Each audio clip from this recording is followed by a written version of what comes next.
introducing taxes, as well as wholesale dispossession of land, of cattle, with the ultimate result of challenging the dignity of our people and destroying their way of life. Indeed, the dispossession project was not a natural genesis of agrarian capital acquisition, but rather a racial and patriarchal based distortion directed at suppressing Africans and suppressing the African enterprise, intellectual, culture, and language. This enabled the colonial masters to appropriate cheap labor in order to support the growth and sustain the colonialism and the white enterprise.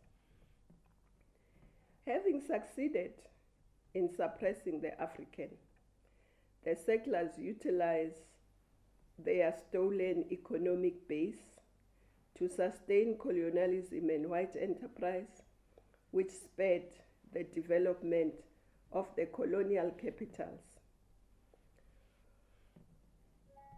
Although there tended to be minimum industrialization on the continent itself, they tended to export raw materials to their capitals.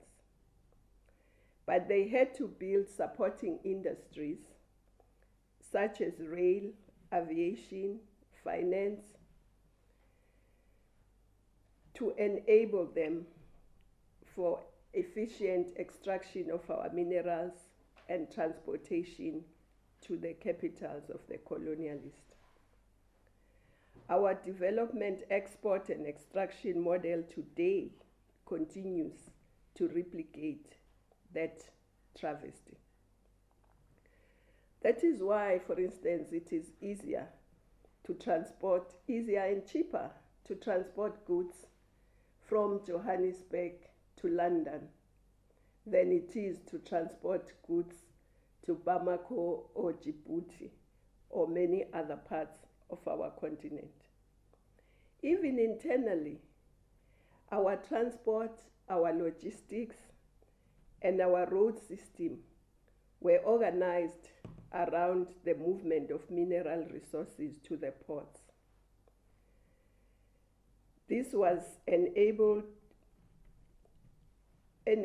easy movement to the colonial capitals, even when aviation was started in South Africa. It was geared towards the Western countries.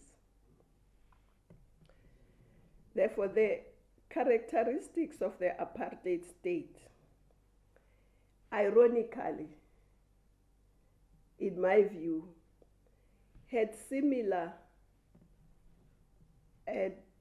was similar in some instances to a developmental state.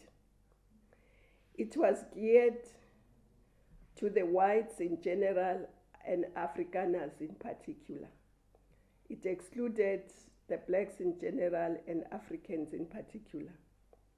The apartheid state, for instance, managed to coalesce and marshal the economic activity sector and the industry behind a common goal, no matter how unpopular that goal was. The feature also existed in the developmental state in that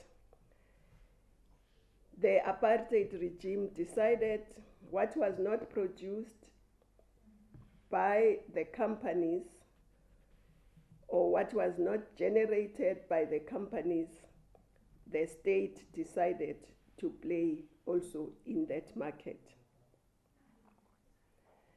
The apartheid government, for instance, intervened in energy, and that's why we have Eskom and Sasol.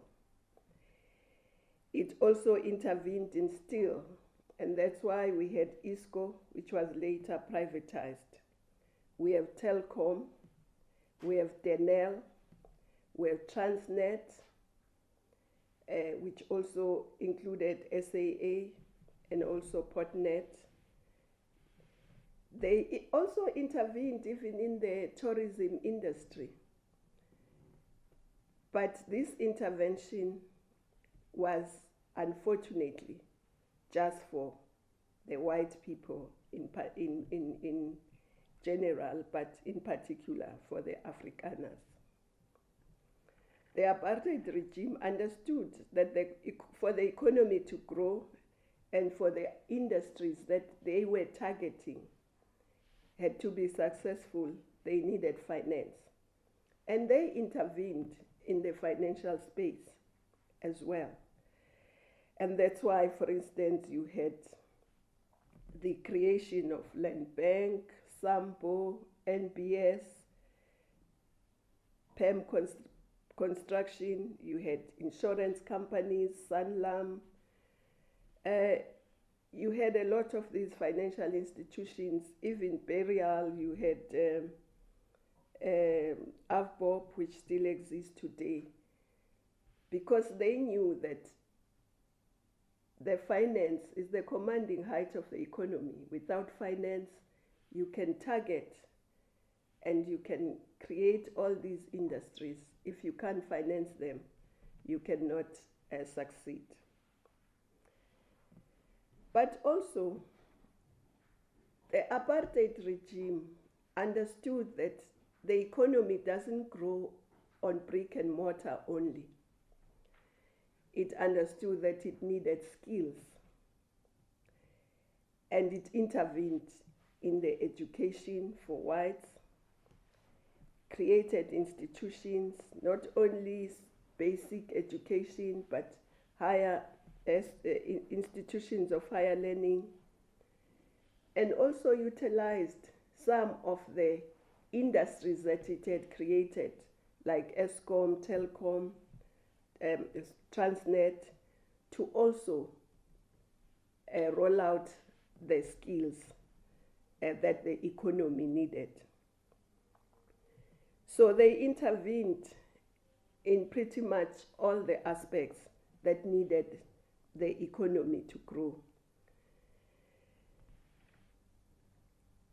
And of course, as I said, they intervened even in training and also in cultivating loyalty to their plans.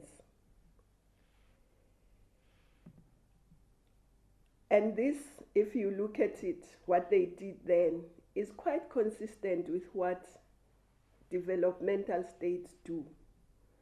But developmental states do it for the benefit of the people as a whole, not for a minority. So it's some lessons that we can learn from the regime itself, but also looking at other countries. For instance, I'll take some few African countries as well. If you look at Rwanda, Rwanda decided that it wants to be an ICT hub in Africa. And at the time, everybody thought they were crazy. Even the international financing institutions refused to finance them for that. But what they did, they said, fine, they will finance it through their own. They sent kids every year to India to study ICT because they said India has the same capacity as other countries, but they were cheaper. So every year they trained their young people in ICT, and then they decided that they were going to put broadband wall to wall in Rwanda, which they've done. And today we can see the benefits of that intervention by that state, because now Rwanda is one of the ICT destinations in Africa.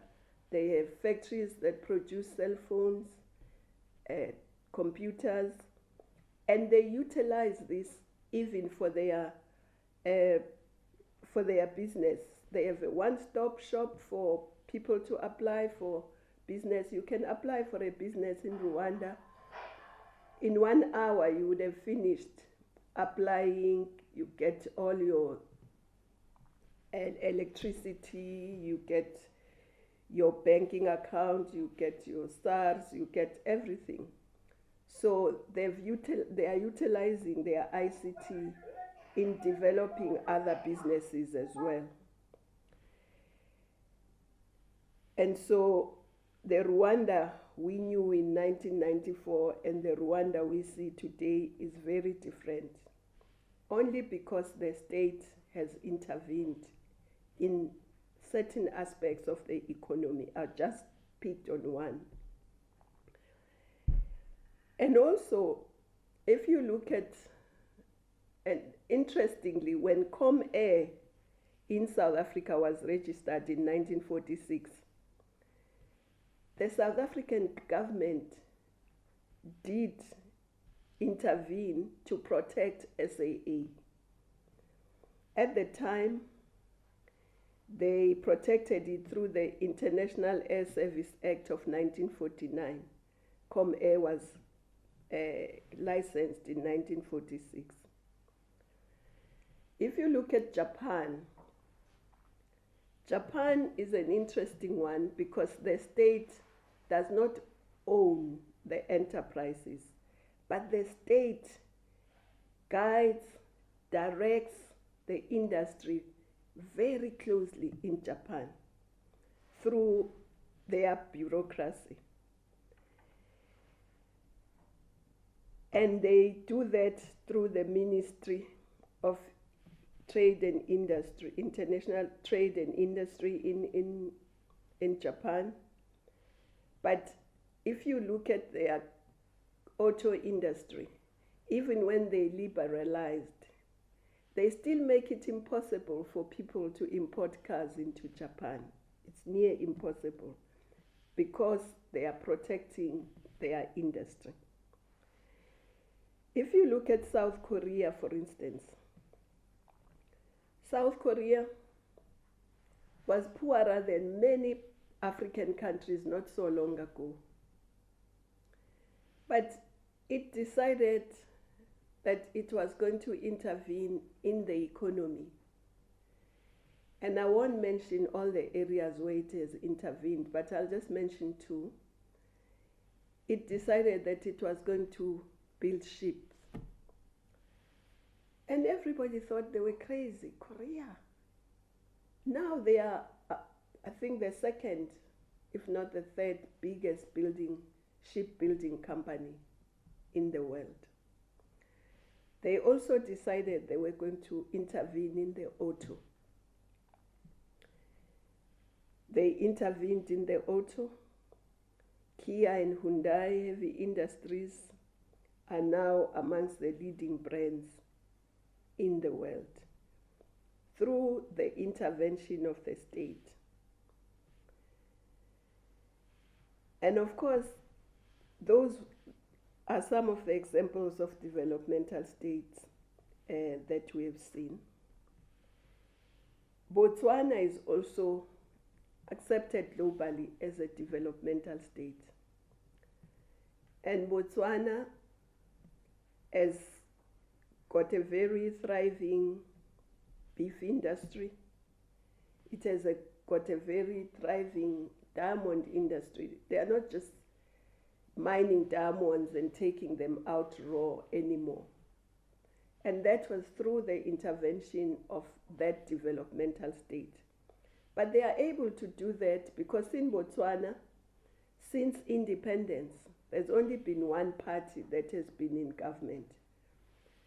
And they've been able to marshal all the different stakeholders towards their developmental goals. And they do not have a strong opposition to what they are doing. So it's very important to make sure that there is a strong political party that backs that developmental state and is therefore able to also marshal other forces not only blacks in general and Africans in particular, but also other players to buy into that developmental state trajectory. But having talked about the apartheid regime and what they did for the white population,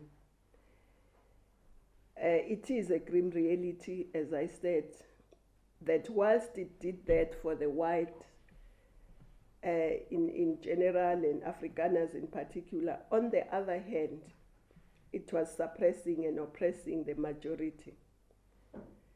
It was oppressing black people in general, the Africans in particular, but more so the women as well. So whatever the regime pursued was in the interest of white people and Afrikaners. This is why in our own strategy and tactics of a South African Democrat, we talk of a South African democratic developmental state, because we don't want to be the same as what the apartheid was. And therefore, such a state must take into account characteristics of a developmental state with the added feature of being a people-centered and community-orientated state. To put it bluntly, as does Ha Jung Chang, is given our historic and subjective and objective realities, South Africa is not South Korea, nor is it Japan. So we need to learn lessons from all these, but employ those solutions and adapt them to our own developmental state and to our own context. We can't just take them lock, stock, and barrel and say we can implement them here, but we can adapt them to our own situation. Our inherited realities convince the movement of the strategic choice and prudence of a mixed economic system. And I want us to go back to what Madiba said when he was president about how we should go about building our economy.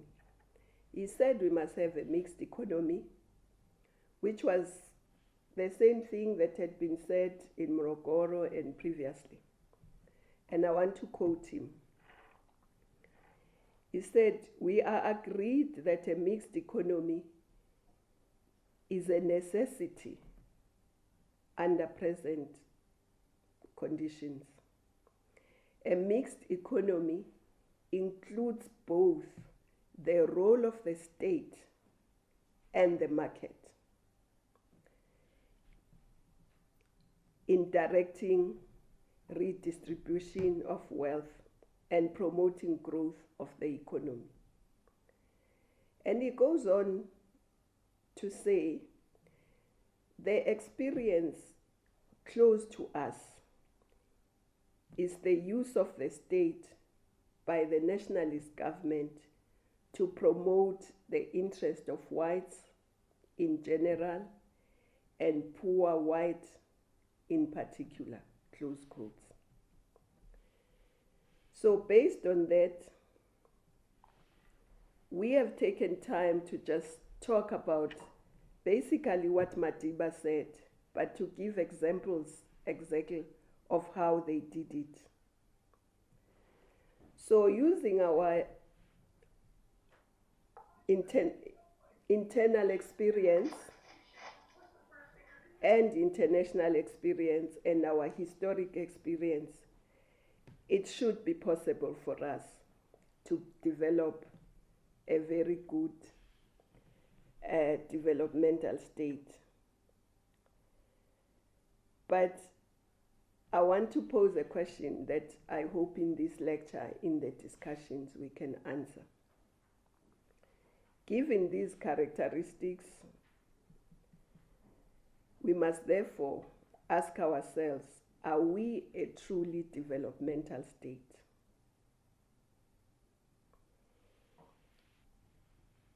And I will put my view, but I'm looking forward to the audience actually engaging with that question. Our take is that we are an aspiring developmental state, which requires that we fix certain elements, and fixing these will then make us a truly developmental state that will enable local economic development and will drive industrialization. But we need to look at then what are the things that we may need to fix. Indeed, from a local government perspective, we have put in place a wall-to-wall local government, which didn't exist before. But having done that, we have not heeded what the RDP said. The RDP proposes that we must seek to help people generate economic wealth in their chosen communities. That is lacking. And to this end, the RDP foresaw the establishment of a clear guidelines and procedures for the decentralization incentives, because the RDP said we must decentralize economic activity. Clearly, we have not thus far paid serious considerations to this anticipated role that was to be played by local government and local communities. According to Section 154 of the Constitution, municipalities are expected to, I quote the Constitution, structure and manage their administration, budget, and planning processes to give priority to the basic needs of the community and to promote the social and economic development of the community. To this end, the RDP sees the meeting of basic needs as a means by which we must also grow our economy. These basic needs include jobs, land, housing, water, electricity, telecommunication, transport, clean, healthy environment, nutrition, health, and social welfare. To back this key programmatic objective and targets were set, and these included the elimination of illiteracy, hunger, amongst other interventions. The addressing of these basic needs were seen as a necessary prerequisite and important inputs to economic growth. Comrades, coming now to today, if anything, COVID-19 has made it impossible for us to hide our faces from our limitations in addressing these basic needs. We can no longer hide from the realities and intolerable conditions within which our people live and work.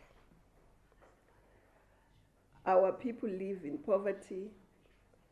We have seen hunger in this country. We have also realized how many people still don't have access to basic needs like water, sanitation, proper housing, and transport. It has also exposed the realities of our schools. I remember, I think it was a long time when President Begi was president, we were supposed to ensure that every school has electricity and water, and COVID has exposed that that did not happen. We also remember there was a time when we were saying mud schools must go, but mud schools are still with us. Bucket system must go, but the bucket system is still with us. And of course, the virus has exposed the reality that we have also continued to plan along the apartheid spatial planning. We have not changed that, but instead we have planned along that, but maybe in some instances even worse.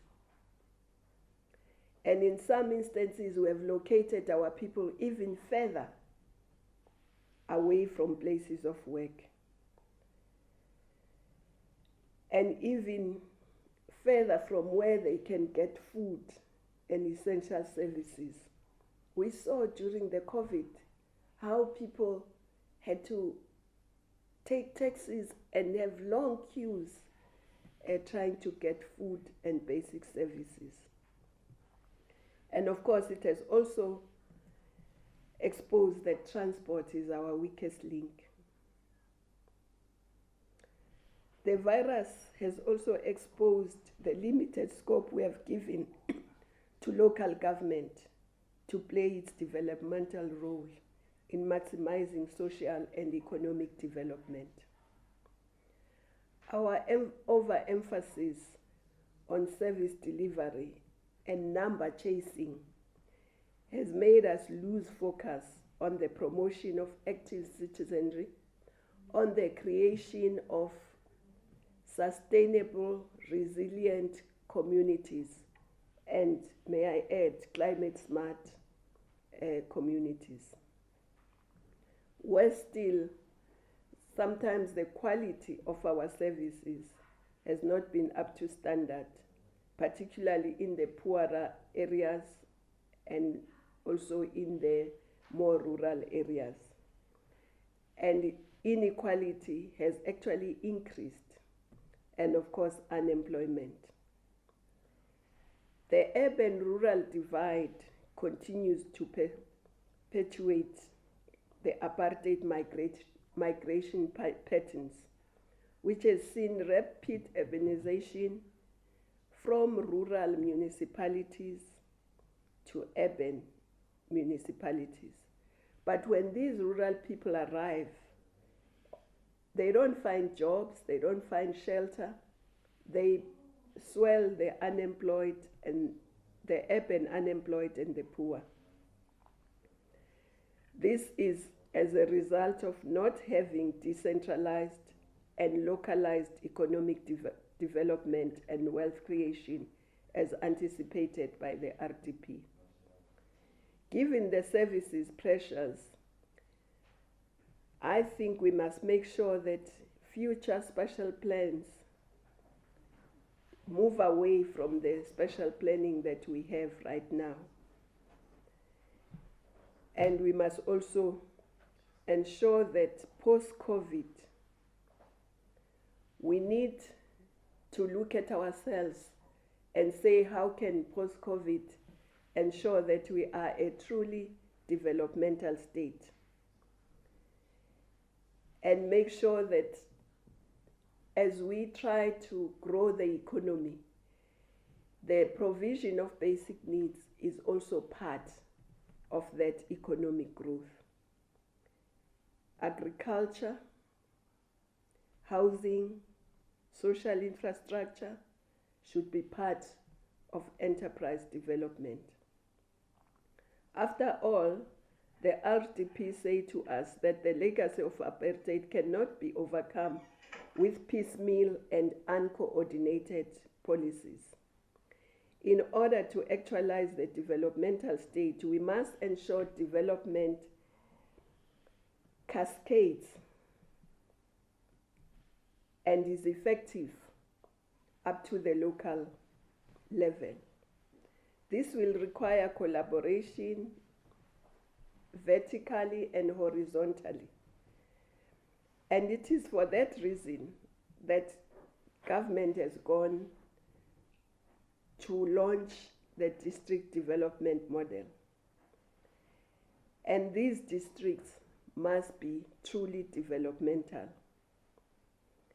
And therefore, as the Constitution says, national and provincial governments must support and strengthen the capacity of municipalities to manage their own affairs without compromising or impeding the municipalities.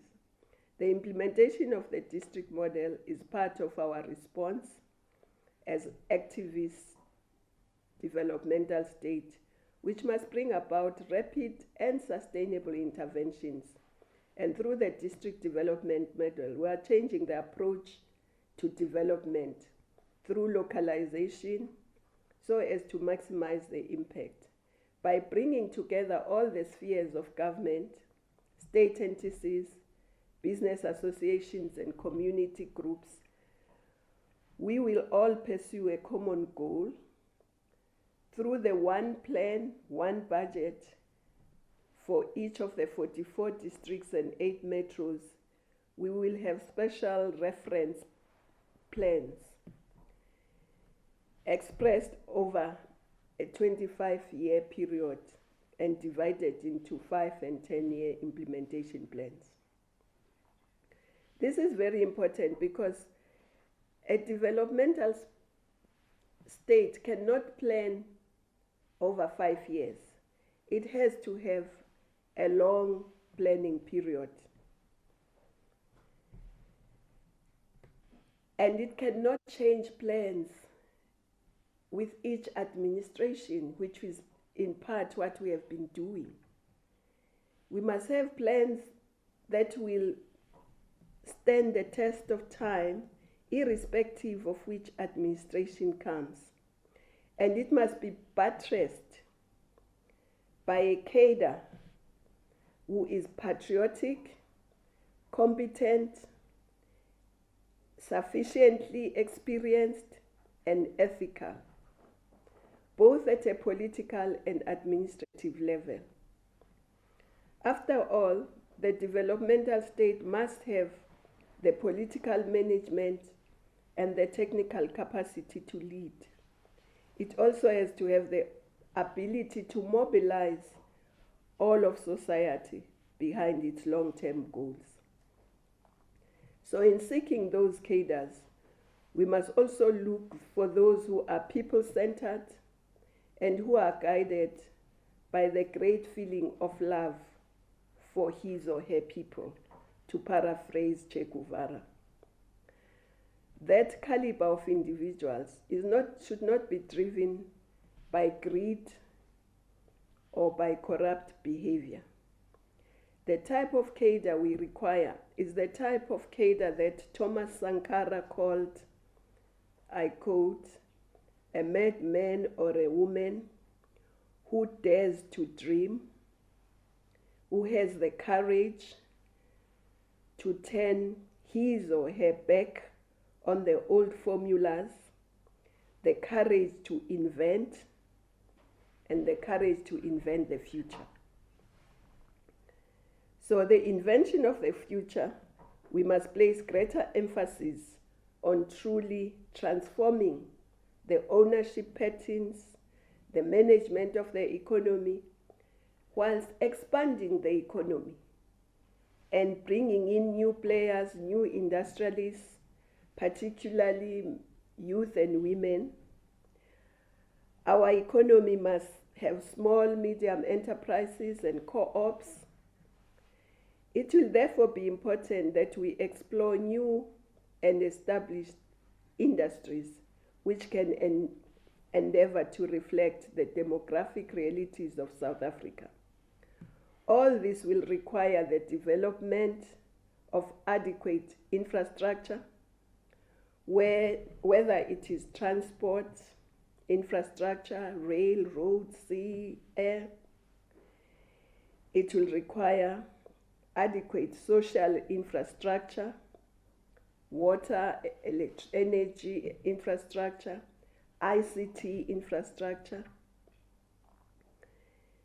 As COVID-19 has shown us, we also need that our growth is supported by adequate and quality social infrastructure, be it in education, water, sanitation, health, roads, and so on.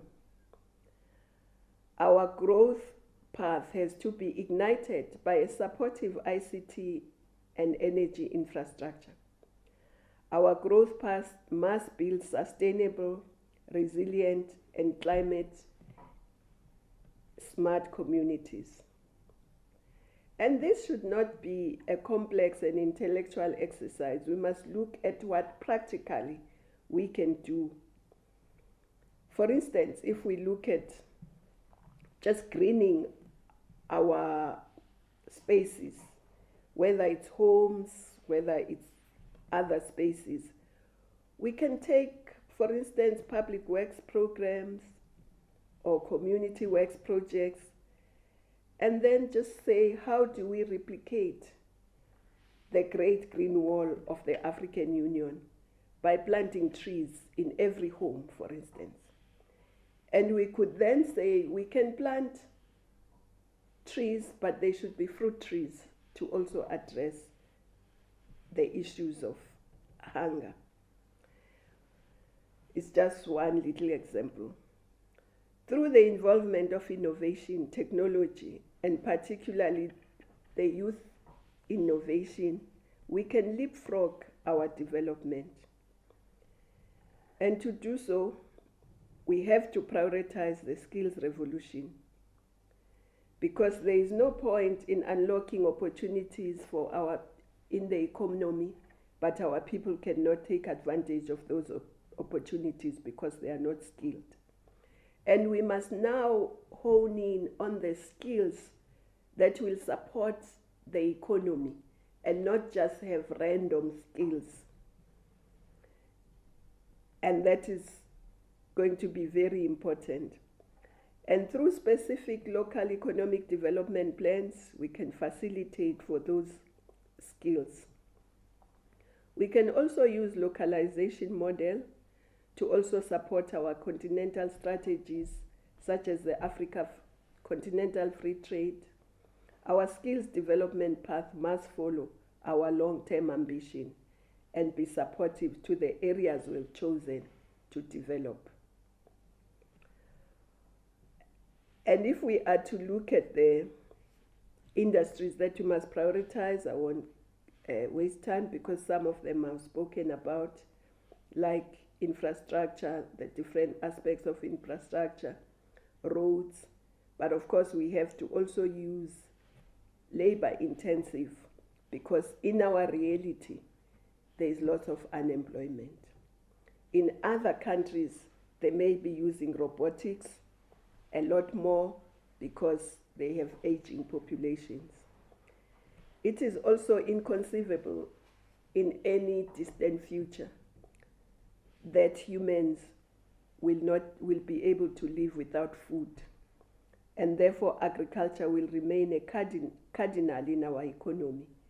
We must just ensure that we fully explore the value chain, agro-processing, and beyond the logistics, and support it. We must also look at new innovative ways of agriculture, like vertical agriculture, and bring in a lot more players in this industry of agriculture. Growing food, keep animals for meat, bees for honey, and many others. Closely related to that is the blue oceans economy, which strategically favors us. We have thousands of kilometers of the sea. We need to develop the skills that are needed in this economy, whether it's in fisheries, oceanography, marine biologists, ocean logistics, transport, and many other areas, insurance that support this industry, ships, building, agricultural supplies, tourism, floating tourism or coastal tourism. And of course, the other area, South Africa has the most diverse flora and fauna, which can work to our advantage so long as we invest in the labor-intensive tourism sector. South Africa also has the most developed manufacturing sector on our continent, which sector can facilitate the development of the other 4 sectors that we have mentioned and highlighted. We are also into auto, but we should ask ourselves how much of that auto has created new companies, small and medium companies in South Africa by South Africans to feed into the auto that is taking place in South Africa. Also must look at the creative sector. The creative sector is not only the cultural creative sector, but if we look at the 4th industrial revolution,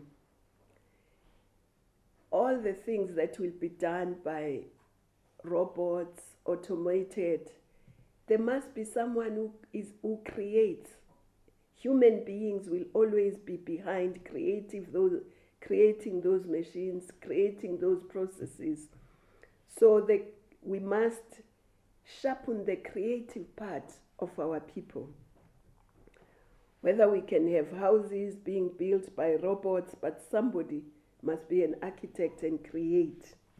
So when we say creative sector, we mean across the board, not just the cultural sector, but the cultural sector is also very important because it does create a lot of jobs. But we cannot conclude talking about this without looking at the financial sector. We have to transform the financial sector of this country. We must have many more banks. Besides one state bank, we must have many other banks. Why can't we have a municipal bank? Why can't big metros like Johannesburg have banks? We must have co-op banks, we must have local banks, so that indeed all the businesses that we are hoping to create and all the small and medium enterprises we are hoping and co-ops we are hoping to bring can be funded through the transformation of that financial industry.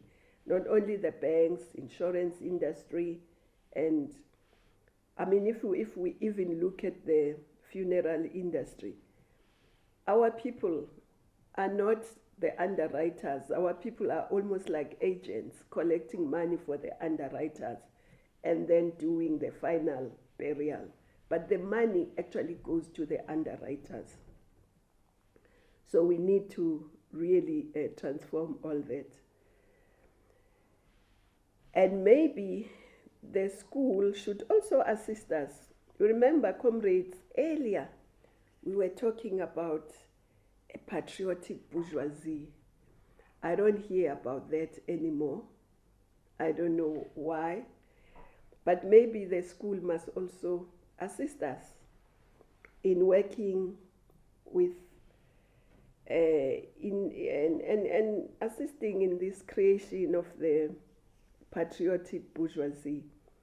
But not only just the patriotic bourgeoisie, but also patriotic, ethical public servants that we need in all spheres, whether it's be national, provincial, local. As we work towards a single public service, we must have an ethical, competent, capacitated civil service. And behind all that, there must be an organization. I think the ANC, the Alliance, must be up to the task, because a developmental state will need the Alliance to be able to marshal the forces towards this common goal. Because without that, it may not succeed, because a developmental state in South Africa will not be embraced immediately by all the sectors of society, but we need to make sure that our motive forces are able to embrace it and support it, because sometimes unpopular decisions might have to be taken, and therefore it's important to have a support of the broad public, but that the ANC and the alliance must be behind that. And I think if we go that route, we will be able to cascade a developmental state into a local government. And I've not gotten to how that local government should be structured. I think we should have a different discussion on that. But for now, I think the district development model gives us the vehicle at local government to cascade the developmental state. I thank you, Comrade Amandla.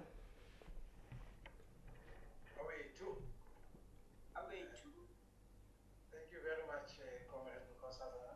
While Comrade Today, thank you for yourself.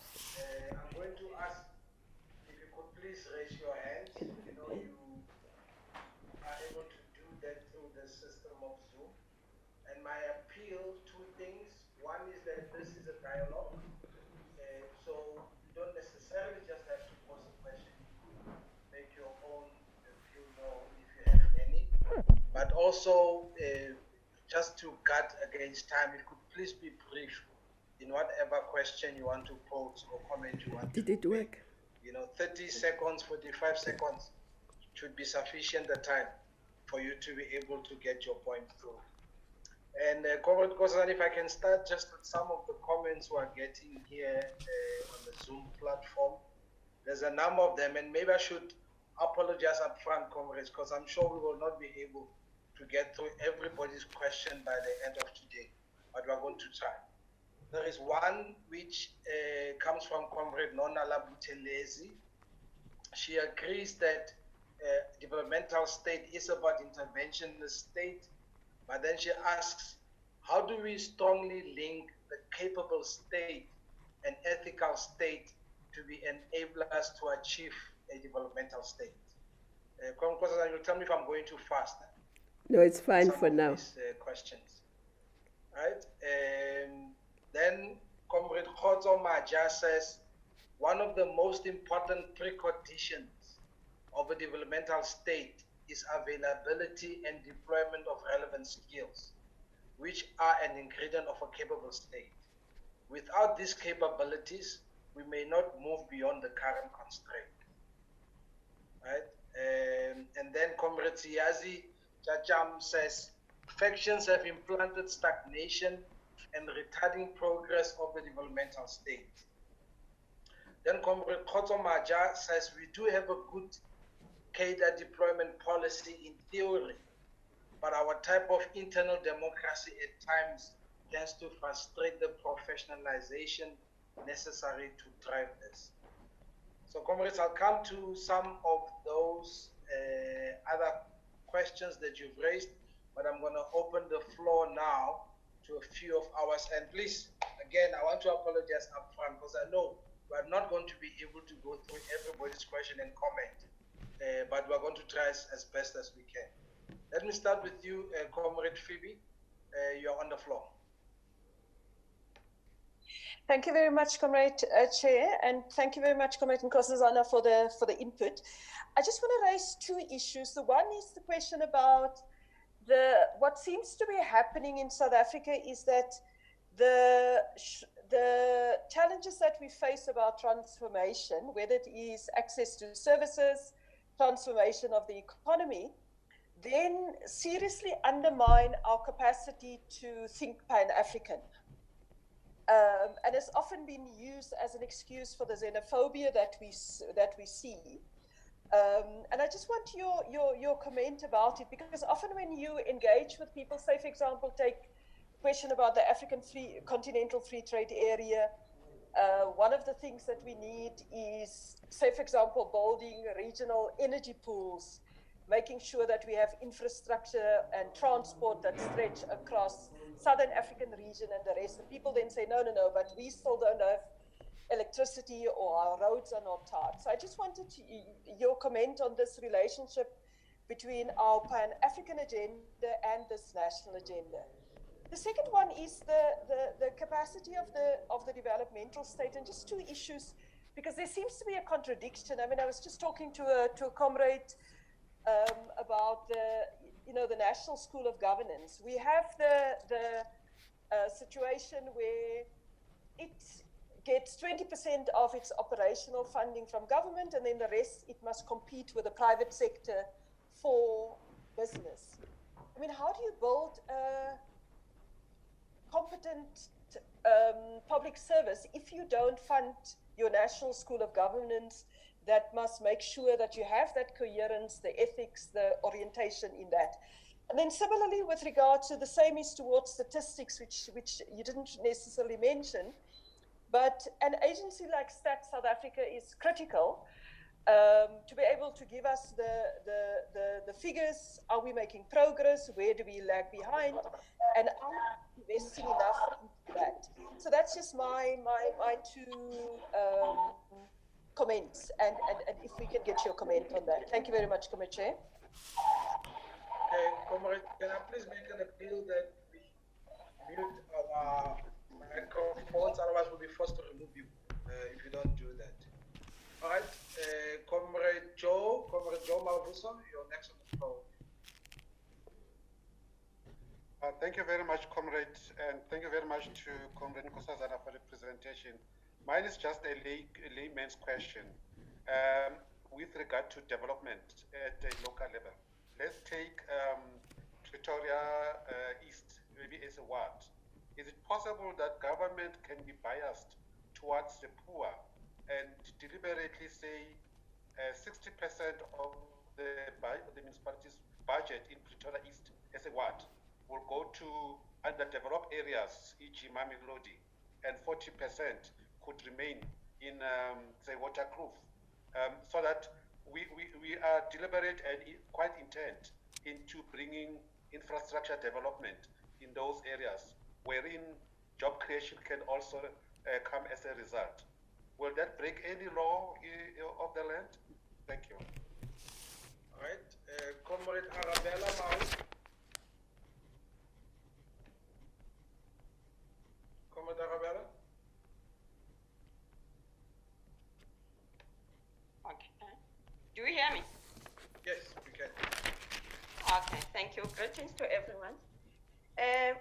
Yes, I agree that we are a truly developmental state. Even though we still need to modify or do something to make sure that everyone is on the same page. And yes, the government is there, we have the policies, and then they have the ways and means to be able to assist the community. But now we still lack on how do we bring the community up to the plane. These are the few that I will suggest that we need as a state, as the government, to do to make sure that the whole society has something to do to make sure we are all on the same path. As we are saying, developmental state has to do with the society and the government together, working together to make sure that we reach to our goal. So in the developmental state, we need to have a system, number one, that is in place to be able to measure the accountability of those who are in charge in government.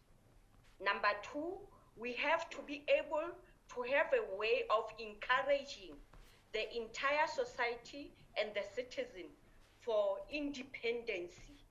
The society must be educated and be able to stand on their own and make things to happen for the government to be able to help them.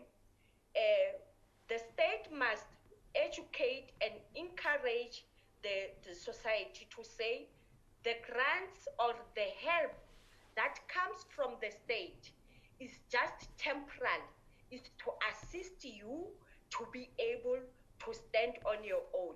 And we stop on this thing of encouraging the society that the grants are a full-time thing. They even go all out, bribe doctors, and do everything in their power to make sure that they get the grants and they depend on them. And the state we must be able to educate the society to be vigilant, be able to come with ideas, be proactive, and let's have a realistic, even though sensitive state when coming to deal with the foreigners. We can't have a free for all state and then we think that we will develop. We can't have a do as you wish, as you like in our country, as anybody who comes in here and they think we will have a state that is developing for our society in South Africa. Thank you very much. Okay, thank you, Leah. Thank you very much. Let's go over to Comrade Hendrik Makanetas. As you were saying, you can't hear it. I hope you can hear us now.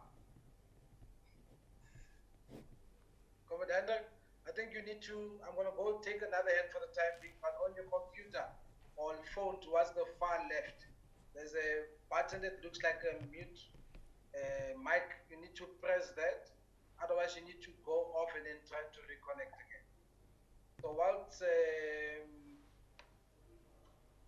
comrade is doing that, let me see, who do we take here? Comrade Mavusi.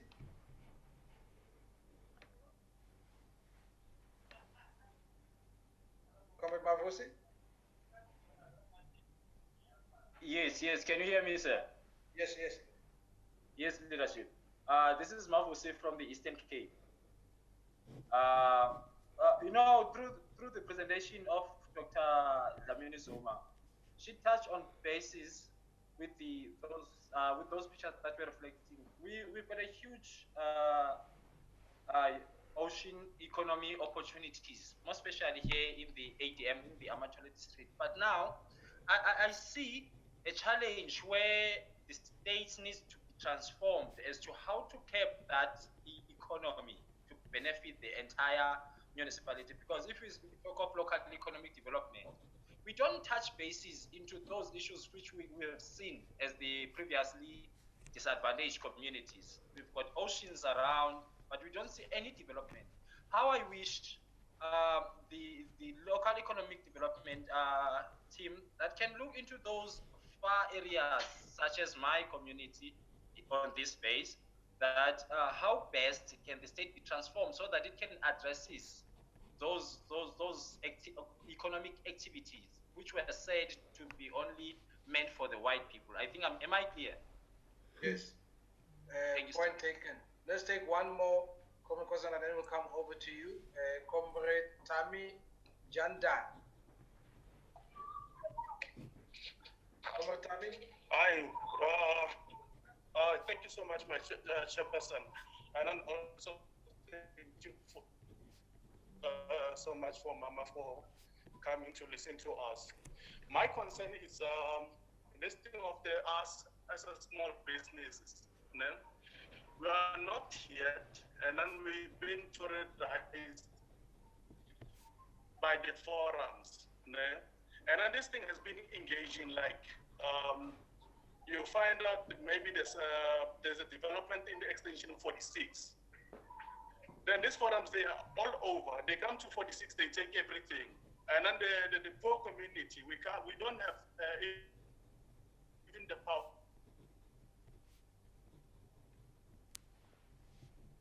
Hello? Tommy, we lost you then. Am I the only one who's lost it? Because people, they got a fear even if to challenge them because they promise them that they're going to kill them or they're going to do what. So this thing has been on the book. So I want Mama to, can you hear me, my leader? Yes, we can hear Hello? you. Yes, we can hear you. Yes. Yes. So the lastly one, the things of the rates of from the developers. We get as a black people, we don't get fair rates. Like where I'm working now as a subcontract, I'm rating 16 rand, and then the white company is rating 41 rand, and then I do fit and supply as a pent. So we also want them to interfere to support the SMME, because this thing is really concerning. They can't just appoint, and then also they don't emphasize to go to the site to make sure that the subcontractors are getting the fair rates as the white monopoly. Okay. Feel that when a white monopoly still have power even on these projects. Thank you, my leader. Okay, Thank you, we couldn't hear all of your question, but Comrade Kosan, I think you'll deal with the parts that were audible to you. Let me hand over to you again. I thank you. Thank you, comrades, for the comments and the questions. The first one that I think came from you, Chair, but from the ones who are streaming. I think it's an important point, and I think I tried to raise it, that we indeed do need to have a developmental state, but that is supported by a strong and ethical public service. And of course, we need to have a deliberate plan. We have to have deliberate plans to skill our people, because if we don't deliberately say these are the areas we're going to be focusing on, these are the skills that are needed, so we then skill our people, because the skilling has to be at all levels, not only just at school, not only at universities or technicons, but vocational training. We have to train our artisans. I was talking to some constructors and asking them, why do they prefer to get people from outside to support them in construction, especially in real estate construction? And they said to me, Minister, the problem is that our government does not realize that in construction, there are a lot of skills that are needed. They think you can just take a person from the street, give him a brush to paint a house. Or you can just take a person from the street and ask them to put down tiles, or the ceiling, or plastering. They say all those are sub-skills. And the other countries in our neighboring countries actually skill people in all those areas. They have vocational training, they skill plasterers, they skill carpenters, they skill people who put ceilings, they skill all those. And therefore, when you are wanting to put up a building, you want those skills. But South Africans, they'll come and say, oh, can I have a job? And when you ask them, which skill do you have which will assist me in this, you find that they don't have the skills. So I'm just saying the skilling has to be at all levels. And it's very important. We can't grow the economy without the skills. And then there's a comrade who says that the factions have created problems. Yes, indeed, factions do create problems. And that's why I was stressing that we must have an ANC and an alliance that will have to be up to this task. And if the ANC and alliance is factionalized, it will not be able to be up to this task. So it's an important aspect that the ANC, all of us as the ANC, must look at. And in terms of cadre deployment, I think cadre deployment is a good thing as long as cadres are deployed according to their capacity, their competence, their skill. They are not just deployed because they are popular and they are deployed in a place where they will not be able to perform.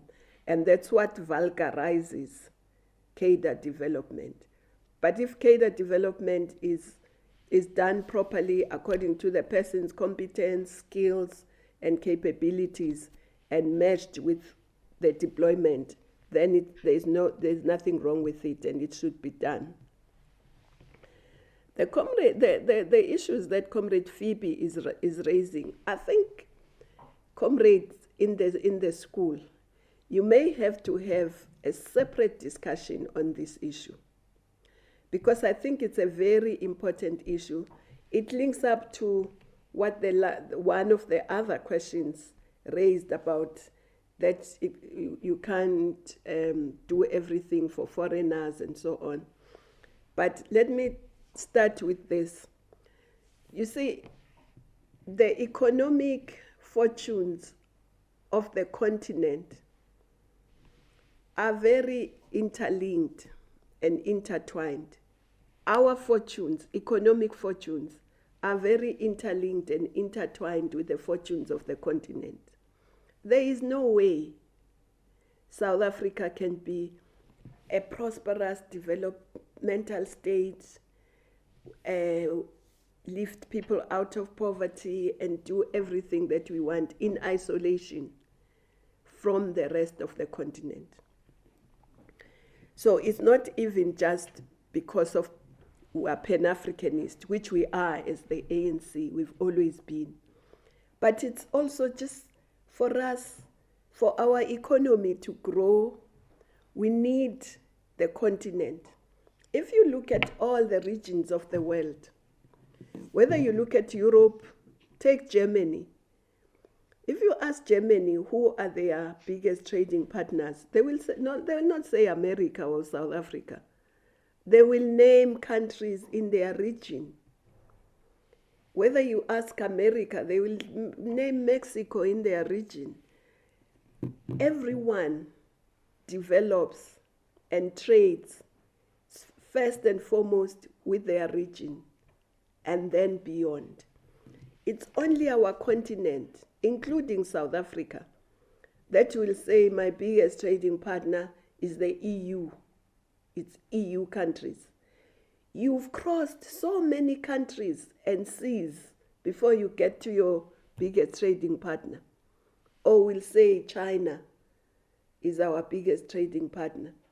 It's not normal. We have to trade amongst ourselves. Because if your trading partners, biggest trading partners are across the seas, the time you take to get your goods there, the expense to take your goods there and everything, and you end up not being competitive. So I think it's very important that we see the continent as a place where all Africans will grow. We must trade amongst ourselves, and that's why the African free trade is such an important development on our continent. And it will also assist us, even at the municipal level, even at the district level. What we produce, we can produce for South Africa, but we also produce for the continent, for other countries on the continent. But should that mean that when we develop our infrastructure must not continue to go to the ports that take things to Europe, to the EU.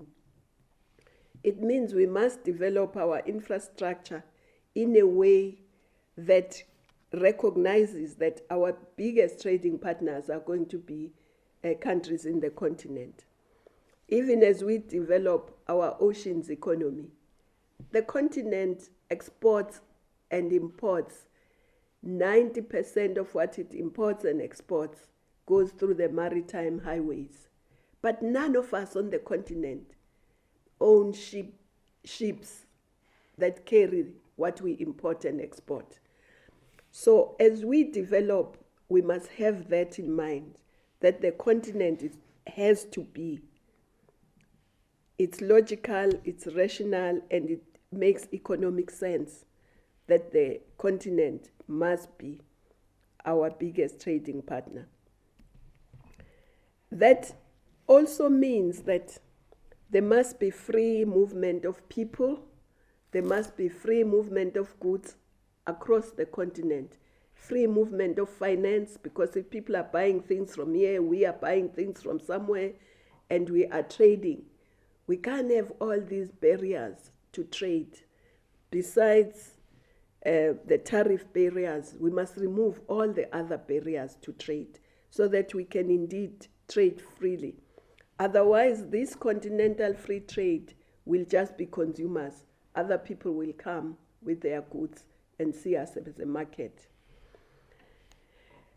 And I think, tying back to the other issue of foreigners in our country, you know, we tend to look at one end of the foreigners.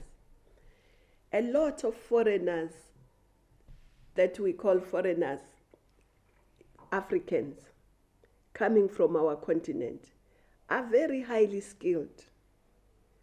They are actually driving this economy.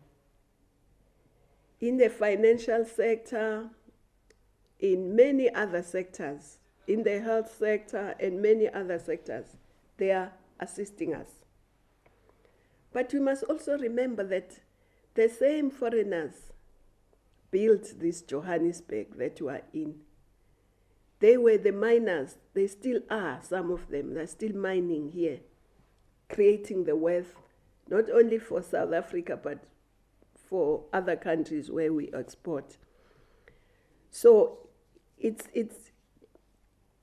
and also we are part of the international community, and we are part of protocols of how to treat refugees. And when somebody is a refugee in South Africa legally, then there are obligations on the state. If we talk about illegal immigrants, that's a different matter. But if we're talking about people who are legally here, where we've signed international protocols and we have accepted them to come and be legal in this country, then we can't say we don't care for them. The other question that was raised on the contradictions and the school of government was used as an example. I agree with Comrade Phoebe. This is something we're discussing even in government. For instance, Stats SA, you are correctly pointing out to it, it cannot even do community surveys every year. I think the last community survey that we are quoting now in 2020 was done in 2016, because it just doesn't have the finances to do it more regularly. And therefore, even the statistics that we may be using to plan, because statistics is not only about knowing where you are, but it's about planning for the future as well. So it's very important, and we agree that the state should be funding those institutions adequately. We even complain about CSIR. CSIR has lots of innovations which we would like to use as a state, but they are told they must go and compete like other businesses outside. So why do we have these institutions if we're not able to utilize what they use? So they must now take their IP and sell it to Germany, and then we'll get it from Germany expensive. It's now coming from outside. So it's an area that you are discussing that doesn't make sense to most of us. The question from Comrade Joe. Comrade Joe, that's what is supposed to happen. Not that it's breaking the law. That's what is supposed to happen. When you have money, when we were discussing RDP those days, we were talking about cross-subsidization. The poor being cross-subsidized also by the rich. So That's what is supposed to happen. Money is supposed to go where it's needed most. Development is supposed to go where it's needed most.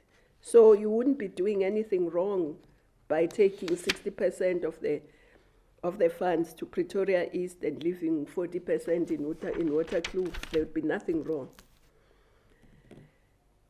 And then the question about bringing the communities and grants and all that, I think it's a very important aspect. But it will only work if we ourselves empower communities to develop communities, to have co-ops, which will develop communities, to have also small businesses to produce their own food, to assist them with fencing and seeds so that they can produce their own food. And when we do that, we're able to then say to them, the grants are for those who are really needy. You can come out of the grant system because you are now producing food and selling it. You are producing chickens and you are selling. You are producing, you are agro-processing. So it is not only to educate them, but it's also to bring in and empower them and capacitate them to be able to earn a living away from the grant. And then that way, they will not see a grant as the only thing. In fact, they will feel more empowered, they'll feel more dignified, they will feel they have more self-esteem because they can look after themselves. So you are very correct, but it has to, in my view, it has to go hand in hand with those things. And therefore the state will then slowly pull out and be able to help only those who really need the help. But we saw how much people were hungry during the lockdown of COVID and so on. And so we need to address all those issues. And as I say, foreigners who are legally here, not those who are illegal, but those who are legally here, the state do have some responsibility towards them. And not that the state must do everything for them, but unfortunately, those that are skilled and are professional, we don't even know them. We don't even talk about them as people coming from outside. We only talk about those that hustle, like many of our poor people who are hustling in spaza shops and so on. So, but if they are legally here and they don't work, then it means the state must feed them. So it's an area that we must look and balance. What do we do? Do we say they must stop working and therefore then become the responsibility of the state because they are legally here? We've allowed them to be refugees in this country. And then the question about the ocean's economy and the local economies. I couldn't agree with you, Comrade, more that the LEDs in municipalities must be assisted by national and by the provinces to ensure that indeed there is local economic development. But it cannot only be the responsibility of local government. It has to be the responsibility of all the spheres of government. And through the district model, we are identifying those areas. For instance, when we did OR Tambo, we identified the ocean economy as a very important part that should be developed. And I'm sure parts of Alfred Nzo also have the ocean. We identified agriculture as a big economic area that must be developed, not only raw, but also we must also create agro-processing industries in those communities, in those districts. We also identified, for instance, tourism, because it's one of the most beautiful coastal areas and with a lot of flora and fauna. And we thought tourism could be also a major area. So, and that's why we began to take kids from OR, eThekwini, and Waterberg to be trained in agriculture so that they can go back and utilize the land they have, and the state can also maybe give them more land. So I completely agree with you. The profiles that we are doing for all the 52 districts will, in each district, we are zooming in on what is happening, but also what is the potential, what are the opportunities that are there in that place, so that the developmental state can then look at what economic activities must take place there, what training of our young people must take place, and how do we then place them. The issue of business forums is a difficult one, comrades, because it needs both the law enforcement, and sometimes it needs negotiations. It's a problem, and I think even in the national government we have been discussing this issue, because some of them have actually stopped big projects. You know, the N2 bridge that was supposed to be built, there was a contractor on site. It was an international company, and the forums came.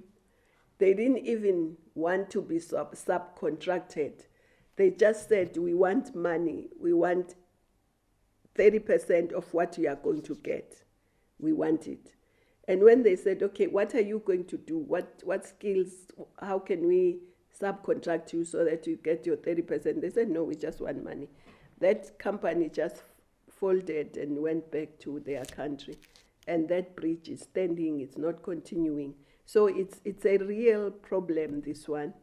And we need we need everyone to work on this problem. And on the SMMEs and subcontractors, yes, I agree that we need to monitor. I think the people who issue the tender, whether it's local government or the province or national, needs to monitor what's happening to the subcontractors so that the main contractor does not exploit the subcontractors, and therefore SMMEs don't grow because they are exploited by these big companies. So I agree with you that we must keep a closer eye on that. I think I've touched pretty much on all the questions. Yes, the challenge we have is a little bit of time. I'm really going to appeal to you if we can just do one last round of questions, and then we'll wrap it up with that. And some of the views that comrades raise, comrades, I think these are subjects that can become future dialogue sessions, dialogue sessions. I mean, I see there's one comment that says the relationship between socialism and the developmental state. I think also this whole question about foreigners in our country probably take us to the subject of the national question that we need to deal with at some point. So I don't really want us to go into that. And I see your many comments, your many questions on Facebook, also trending here. So I'm not going to read all of those. I'm just going to give some of the hands an opportunity to say something. But safe to say that, I mean, there seems to be a particular theme coming from a number of you, Comrade Nkosazana, for your consideration here, which is that, you know, it's clear what must be done. It's clear where the solution lies. But there just seems to be not a will to move forward.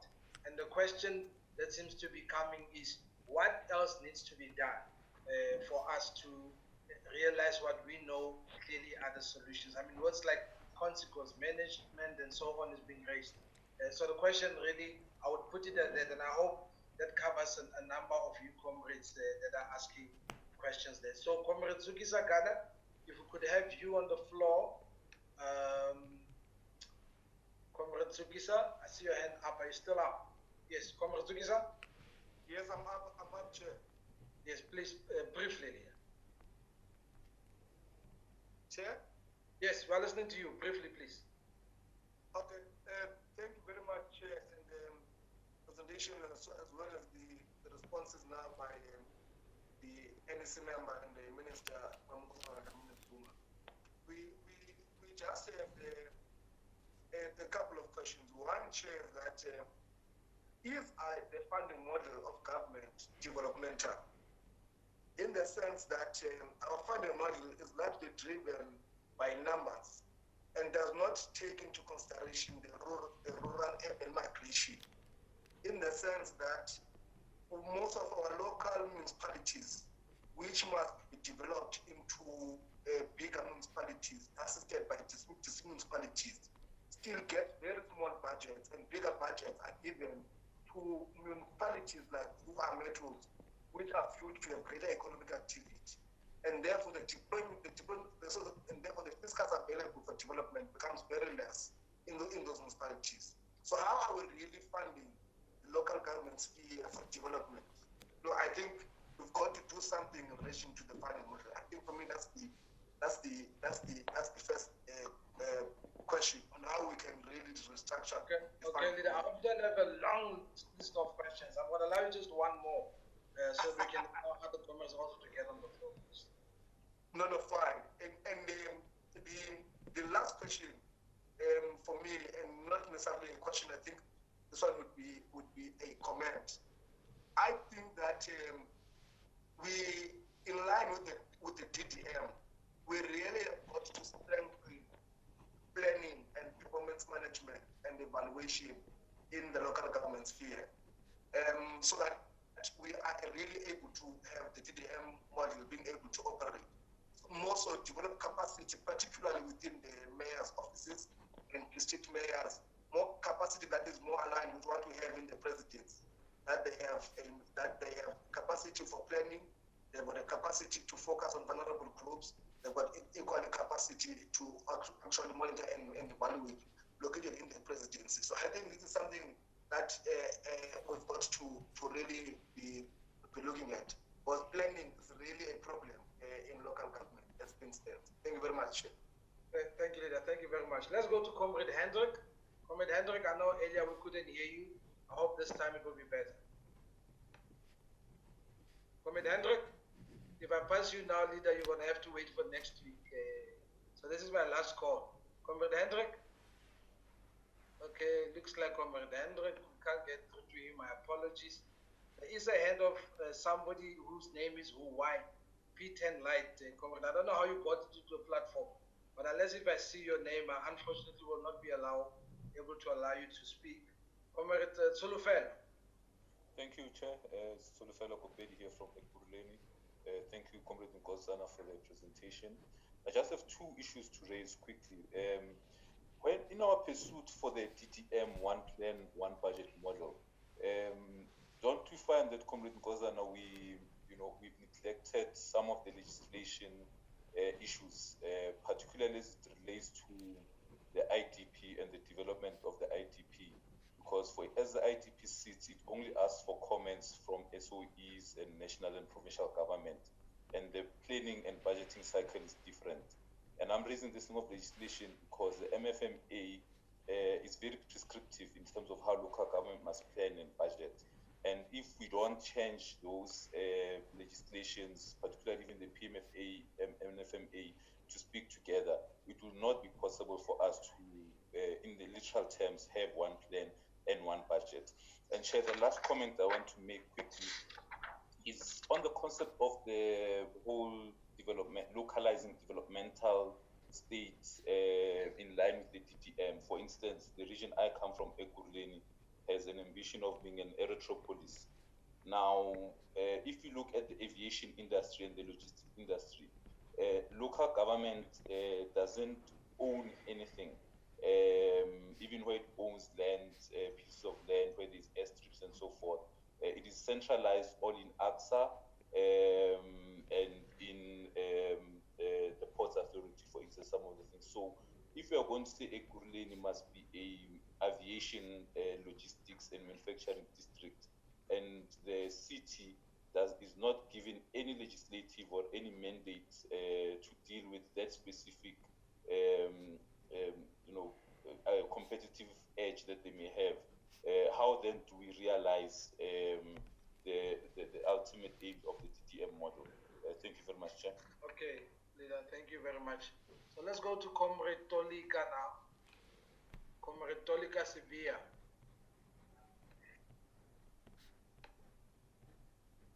Comrade Tolika? Sorry.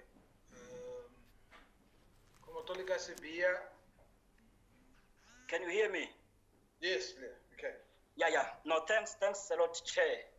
Well, firstly, to appreciate this well-presented input by Mayor Dlamini Zuma, and also a well-researched input. I must say, I was very impressed as I was listening to her giving an account of the developmental state, making an example of the Southeast Asian tigers. I felt that I needed to commend her on this well-researched input. But I've got two questions, Chair, in the interest of time. Beside the fact that in our public discourse there is a contrasting views or divergent of views of whether or not South Africa is a developmental state or is a work in progress. Now my question related to that is why it's been over 10, 15 years talking about the same thing, that we're a work in progress state.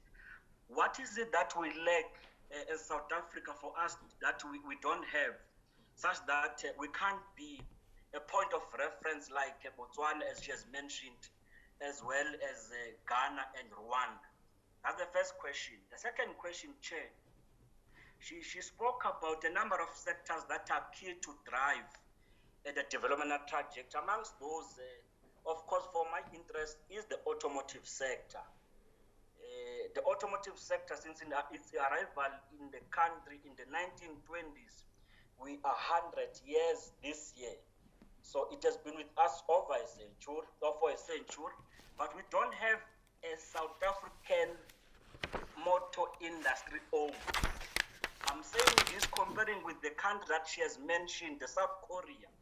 Whilst the auto industry arrived in the 20s in South Africa, 40 years later, the South Korea also built their own industry as a state, in which this year is 60 years, and they own about five motor industries. Whereas in South Africa, we don't own nothing. If you go to the original equipment and manufacturing sectors, your BM is not owned in South Africa, Volkswagen, and all other seven, the OEMs. Why is it that the state, as part of its mandate to drive development, doesn't have our own motor industry? Thanks, Chair. Thank you, leader. Comrade Senzeni Mpila.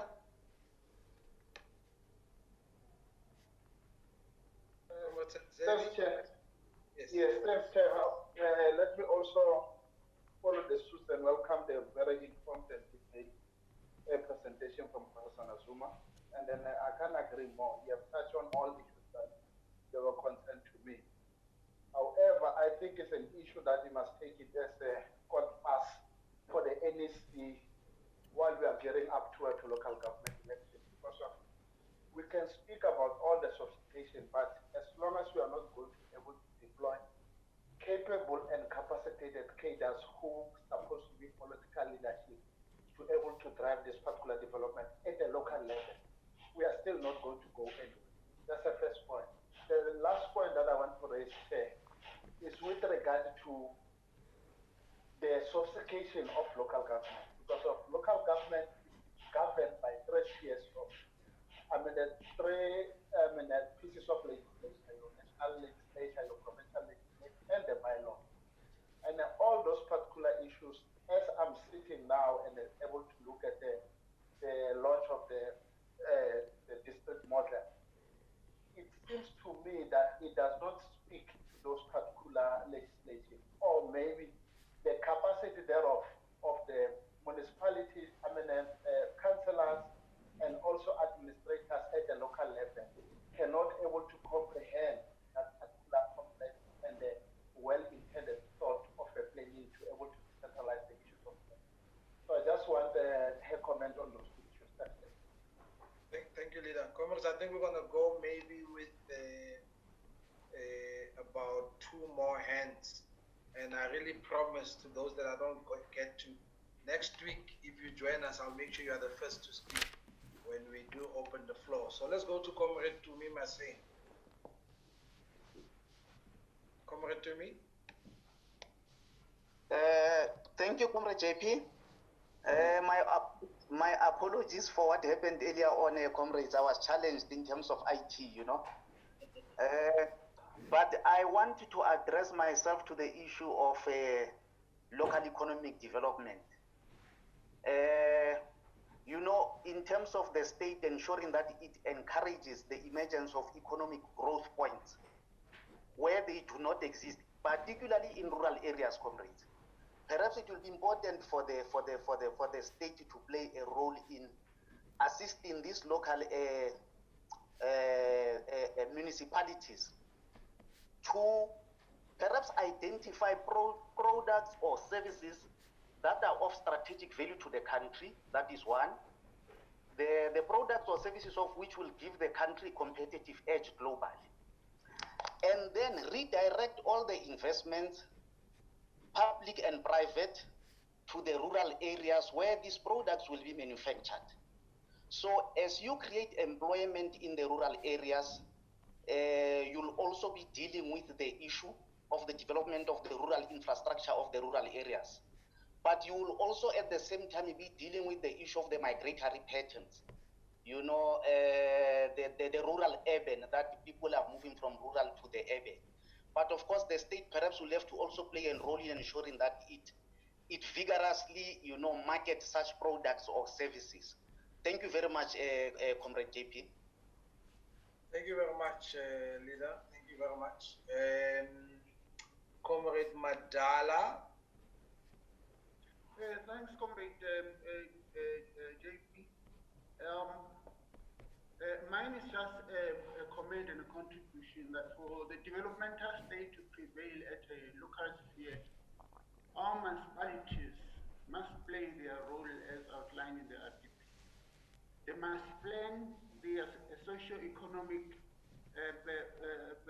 activities as though there are no other spheres, harnessing their local resources, human resources, local knowledge, and a pool of local financial resources. It is only through their projection of what their local habitats will look like in the future, and use it as a base for mobilization for partnership with other spheres and other developmental agencies at the locally and international level that can take it into the next step. And for the district model to work, we may need to review the distribution of our national resources. If the national spheres has to support and strengthen the local spheres, the resources directed to local spheres must be directed to initiative of major impacts, adding value to what they would have planned by their own.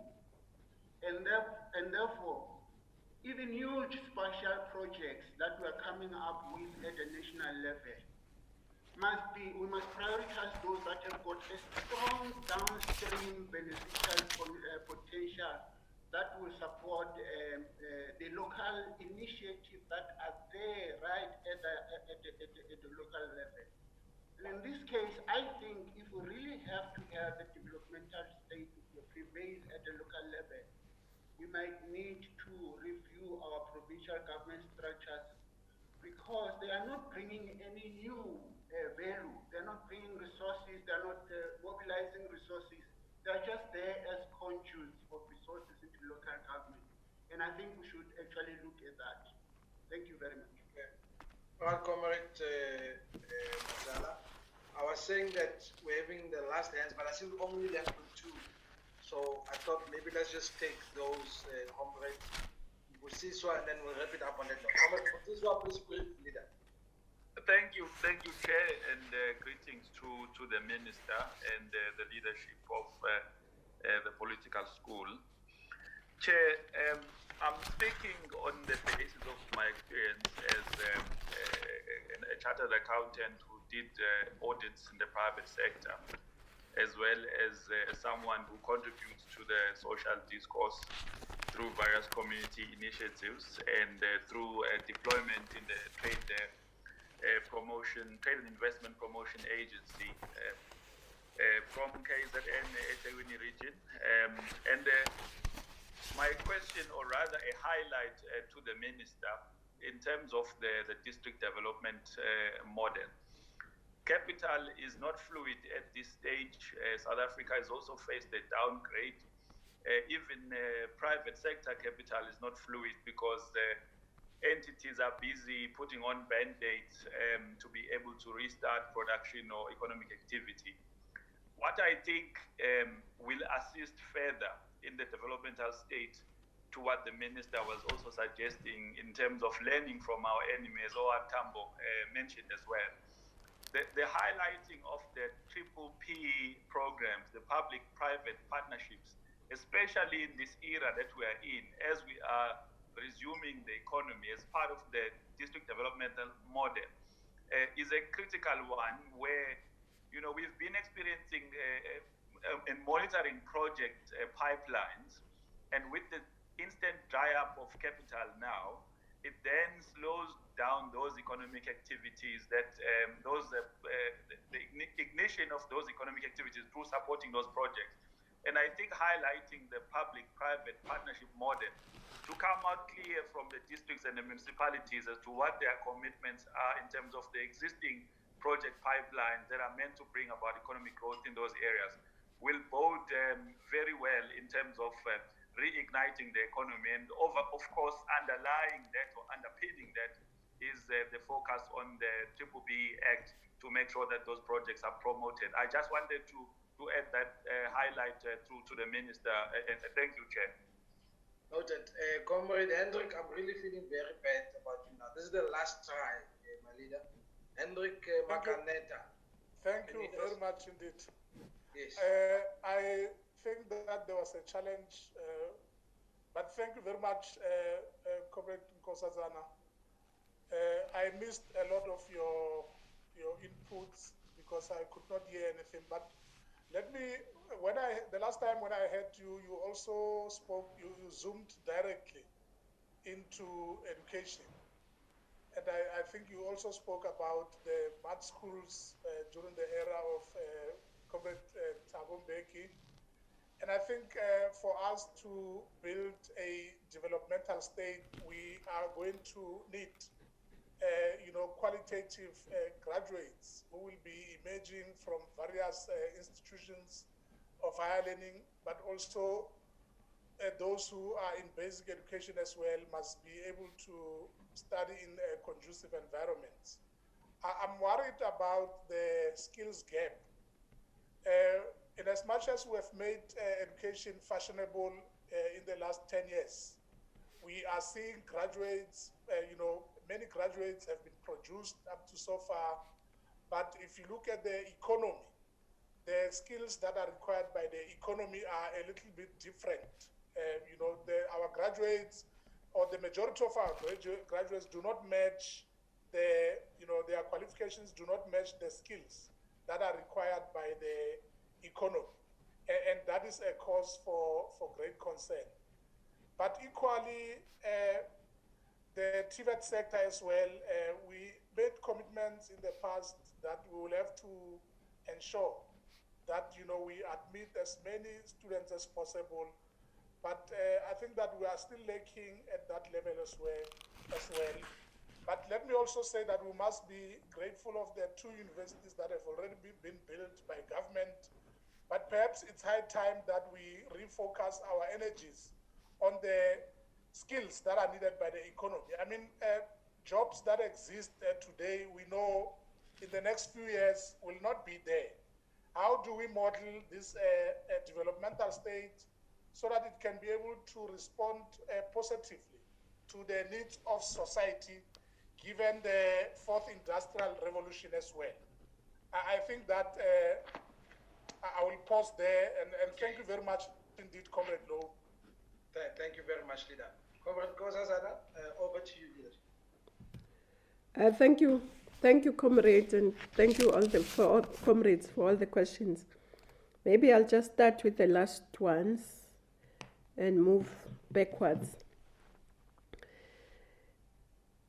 The question raised by Comrade Hendricks and the observation he made about the skills gap, I must admit it is real.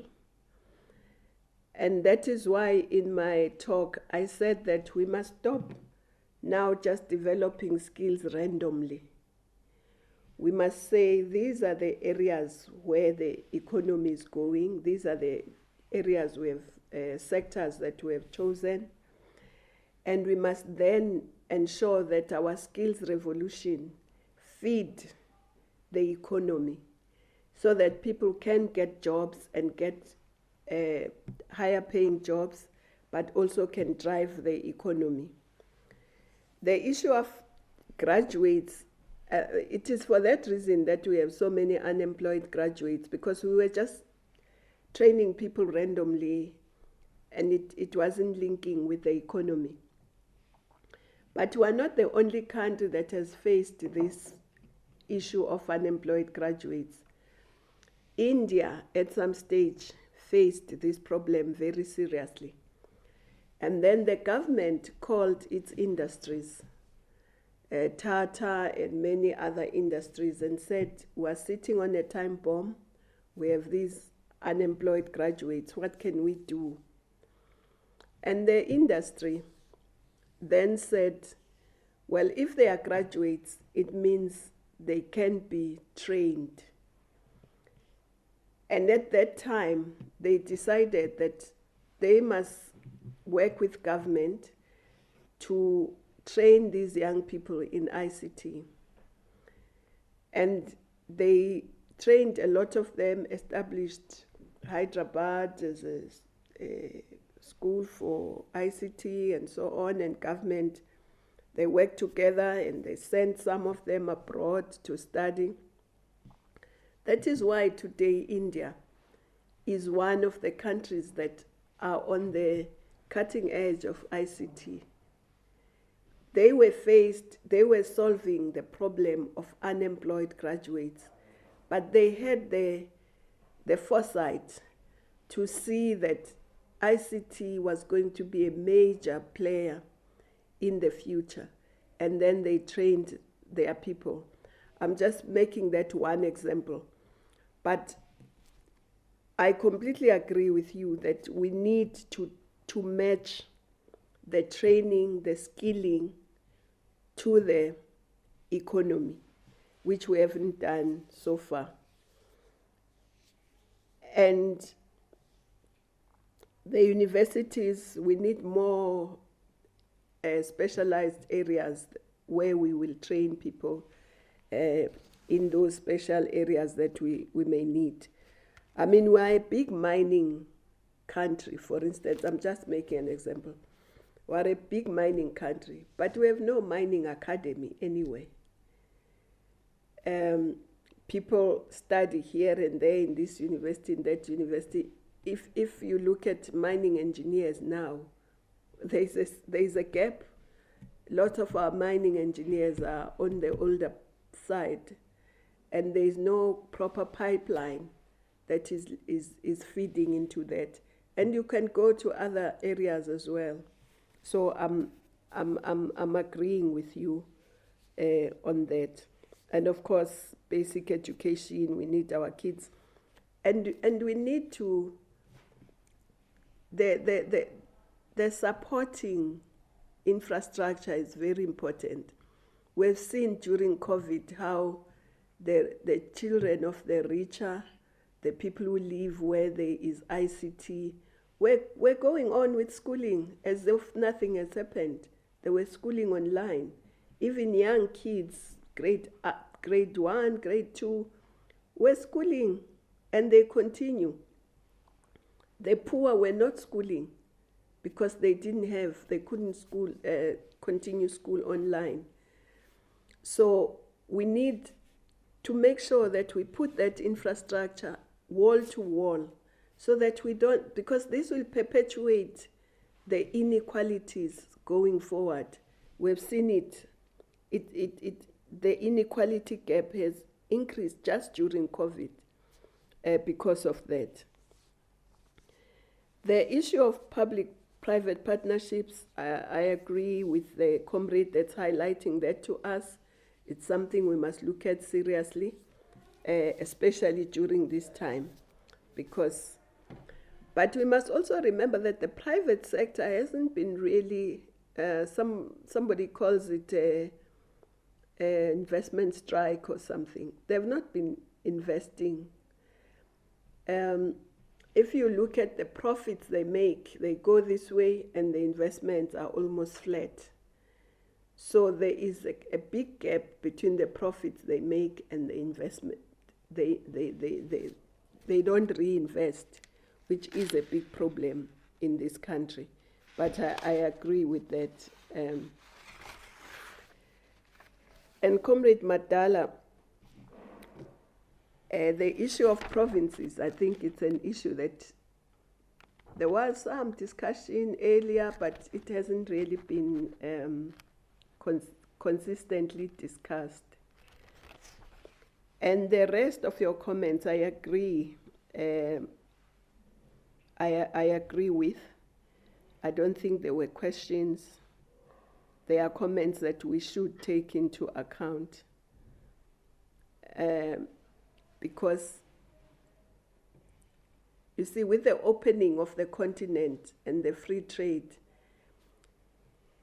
every municipality, as you say, we can agree that here we will be concentrating on this, and then we do the whole value chain there, we export from there.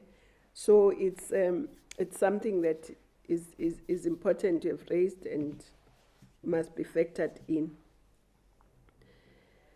And then the economic, I think it was Comrade Dumi, it also links in a way to what Comrade Madala has said in identifying the strategic products that are not only strategic to the country, but that can also be exported outside, and then work on them in each of the districts, and make sure that we there in that way create jobs and slow down the urban-rural migration. Because whereas South Africans should be free to go wherever they want, they must be free to go wherever they want out of choice. But at the moment, they are not going to these urban areas necessarily out of choice.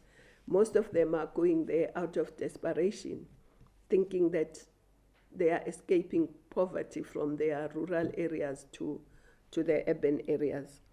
So I also agree with that. It wasn't a question, but it was to say how do we strengthen the issue of local economic development. And then there was a question about the DDM and some of the laws that we need to look at, and the deployment of councillors and administrators to see whether they are really capacitated and competent enough to understand and to drive DDM. I think we have an opportunity with the local government that's coming to really choose the people we deploy there very carefully and make sure they'll be able to deal with all these issues. You know, in other countries, I once presented to the NEC some time back on the local government. I was not in local government then.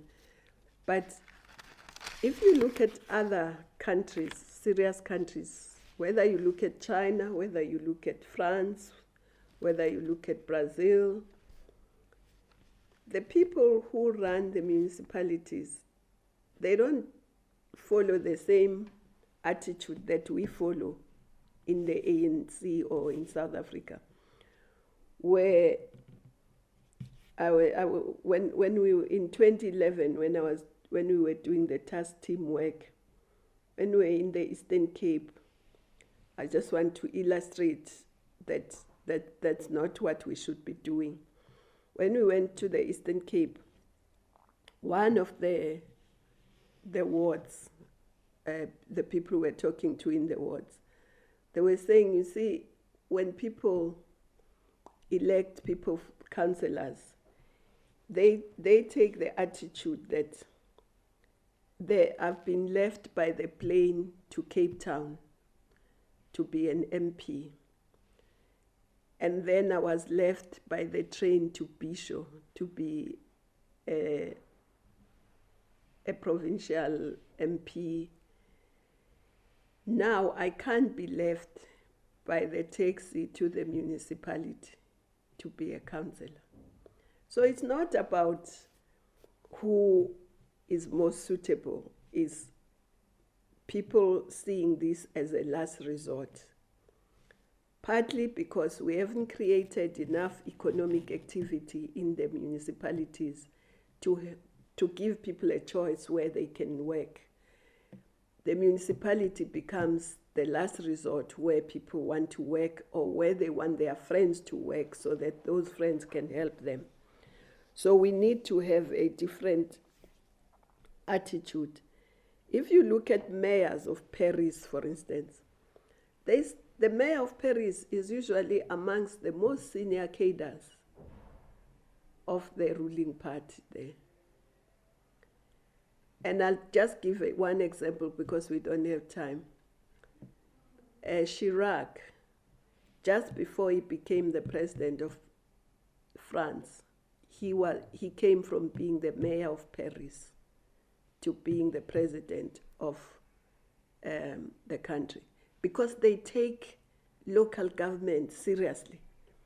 Paris, you will never get a junior person in the party running Paris. It's a senior person who will run Paris, because they don't want blackouts in Paris, because they get... You are muted. I'm muted. No. No, she's not. Rosana, we can hear you. Oh, okay. I'm saying because, one, they don't want Paris to have blackouts because their economy depends a lot on tourism. They don't want Paris to be a place of crime because then tourists won't come. They want Paris to be known as a good place for fashion, for this, for that, so they send their senior cadres. But with us, we send our most junior cadres, with a few exceptions, to the municipality. And I don't think that's correct, but that's how we are, and we should change that.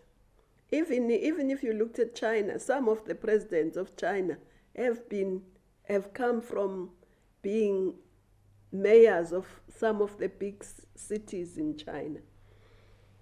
So we must change the way we look at municipalities and how we deploy in municipalities.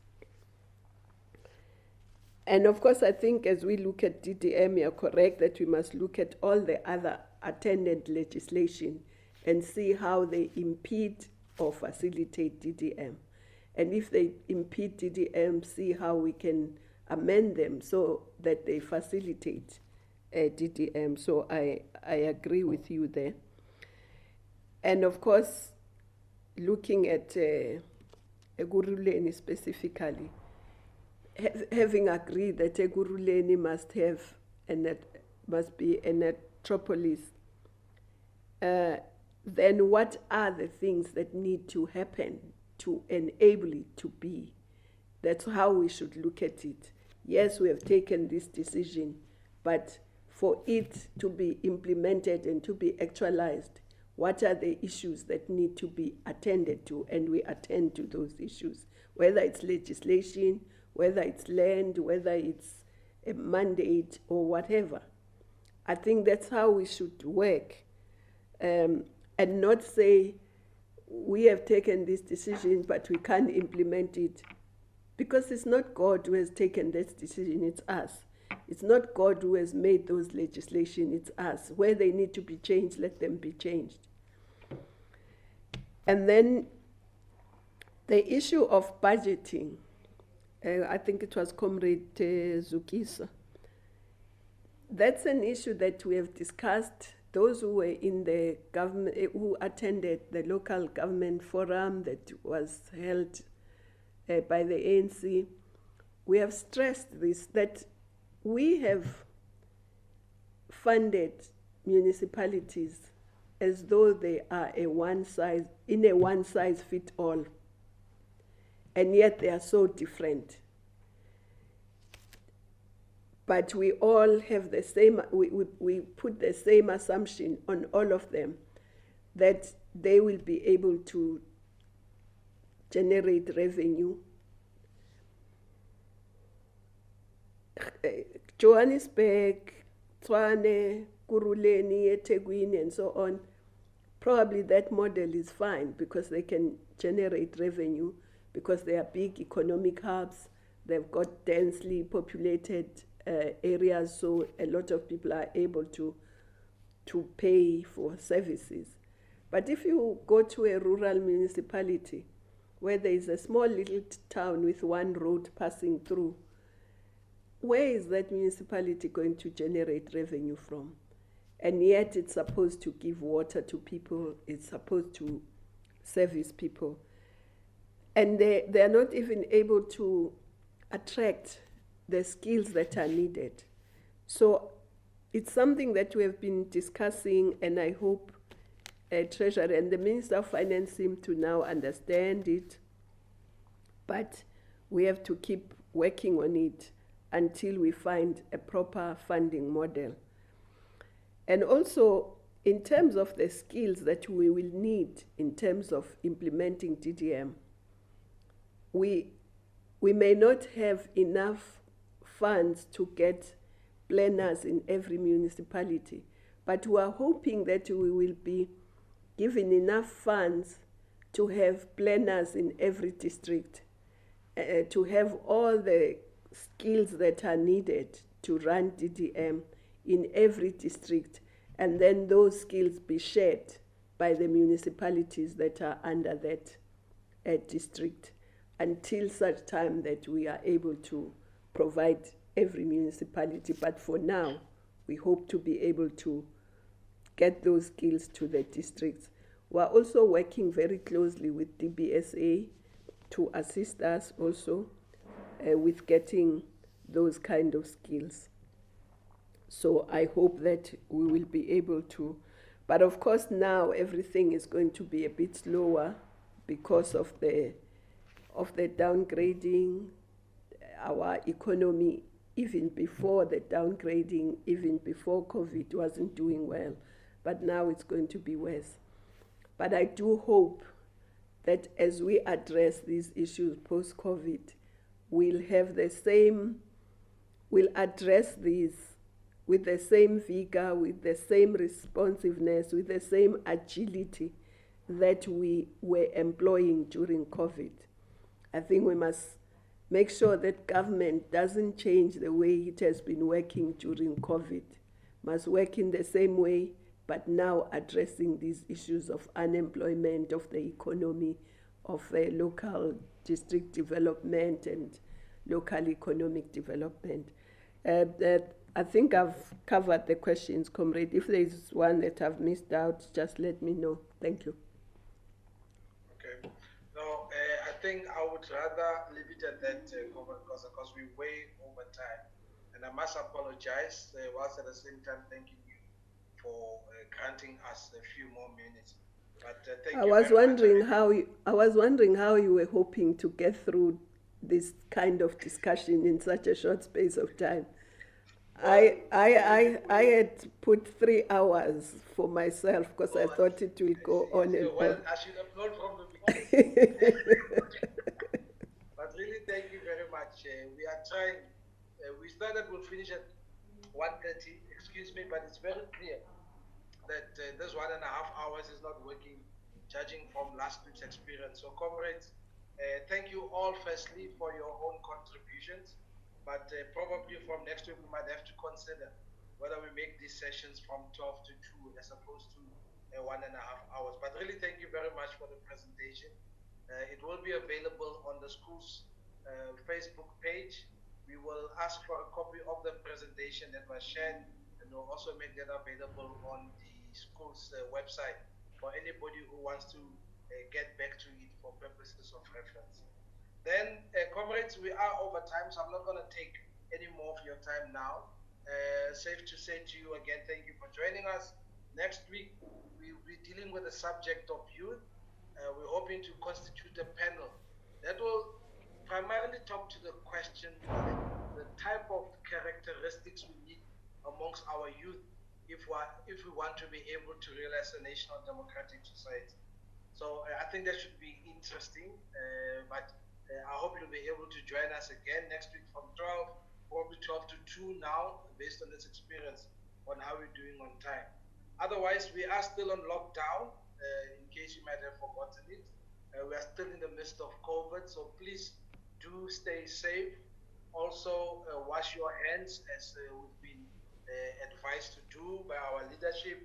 Sanitize, social distancing is very important. And when you go out there in public, please wear that mask.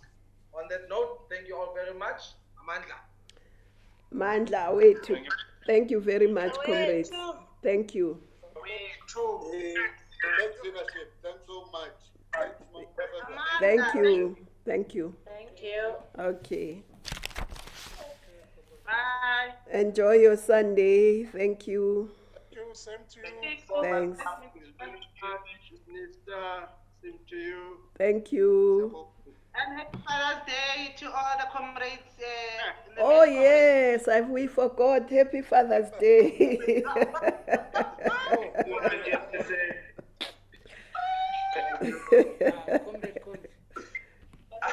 Happy Father's Day.